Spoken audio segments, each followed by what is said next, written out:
சென்னை கோட்டை கொத்தளத்தில் முதலமைச்சர் ஜெயலலிதா மூவர்ண கொடியை ஏற்றினார். முப்படைகளின் அணிவகுப்பு மரியாதையை ஏற்றுக்கொண்ட முதலமைச்சர் ஜெயலலிதா கோட்டையில் தேசிய கொடியை ஏற்றி வைத்தார். தொடர்ந்து நாட்டு மக்களுக்கு உரையாற்றிய அவர், இதுவரை இல்லாத அளவிற்கு தமிழகம் தானிய உற்பத்தியில் முன்னிலையில் இருப்பதாக தெரிவித்தார். பெண்கள், கர்ப்பிணிகள் நலனுக்காக பல்வேறு திட்டங்களை அமல்படுத்தியதாக கூறிய முதலமைச்சர், பொருளாதார சுதந்திரம்தான் உண்மையான சுதந்திரம் என்று குறிப்பிட்டார். தியாகிகள் மற்றும் அவர்களின் வாரிசுகளுக்கு ஓய்வூதிய உயர்வையும் அவர் அறிவித்தார். இந்திய நாட்டின் சுதந்திர போராட்டத்திற்கு வித்திட்டதில் தமிழகத்தின் பங்கு கணிசமானது.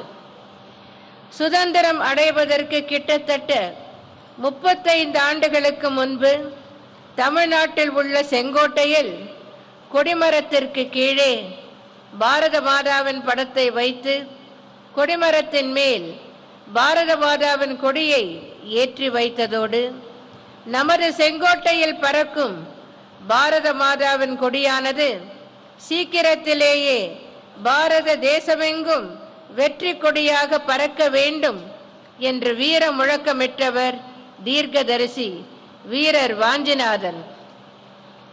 டெல்லி செங்கோட்டையில் இந்திய தேசிய கொடி பறப்பதற்கு 35 ஆண்டுகள் முன்பே நம் செங்கோட்டையில் தேசிய கொடியை பறக்க வைத்த பெருமை தியாகி வாஞ்சிநாதனையே சாரும். இந்திய விடுதலை போராட்டத்தை மிக தீவிரமாக அடக்கிய அப்போதைய திருநெல்வேலி கலெக்டர் ஆஷ் துரையை சுட்டுக் கொன்றதோடு தன்னுயிரையும் வைத்துக் கொண்டு உறங்கிக் கொண்டிருந்த சுதந்திர வேட்கையை தட்டி எழுப்பியவர் வீரர் வாஞ்சிநாதன்.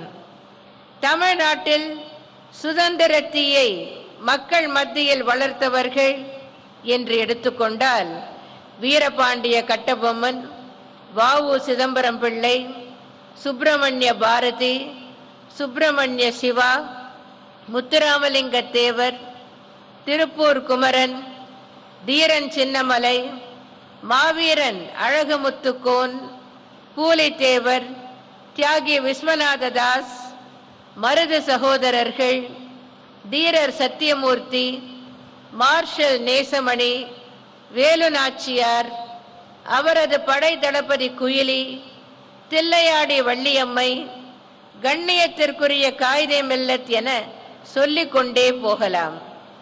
ரத்தம் சிந்தி பொருளிழந்து சிறையிலே அடைக்கப்பட்டு பலவித இன்னல்களுக்கு உள்ளாகி தம் வாழ்வையே துறந்த தியாகிகளால் கிடைக்கப்பெற்ற சுதந்திரத்தை தான் நாம் இன்று அனுபவித்துக் கொண்டிருக்கிறோம்.